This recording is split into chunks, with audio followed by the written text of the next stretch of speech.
do you like as your kick returner this year? Do you have a couple guys that are leaders in the clubhouse yet, or you're still waiting on? Yeah, I mean, we got a bunch of guys. Obviously Miles is a guy that could do it. Journey Brown is a guy that could do it. You got KJ Hamler's a guy that could do it. You got Nick Scott.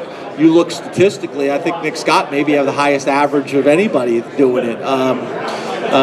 Mark Allen.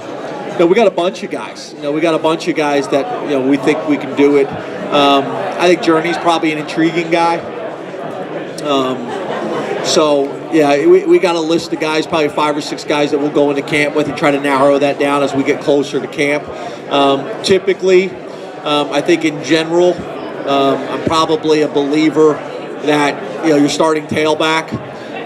Most years that won't be your kick returner. It'd be the next back. It's a way to get him some touches and things like that, or just a lethal return man, a guy who's scary. Could be a receiver or could be a defensive guy.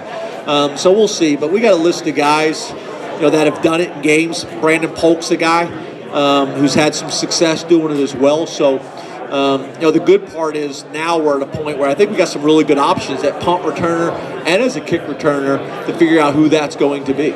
James, do you still want to keep Blake strictly as punter, or is that still a possibility that he may kick off? Yeah, I think during the spring when we weren't really sure, we felt pretty confident and comfortable that Blake could handle both.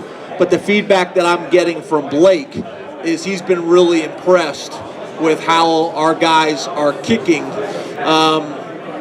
that we should be able to have someone that can handle kickoffs. Now, who that is yet, I'm not necessarily sure, but from feedback from Blake, he feels like that there's somebody that's going to be able to handle that role specifically, and we should be in a position where we're going to be able to have one person handle kickoff, one person handle field goals, and one person handle punting, and kind of go from there.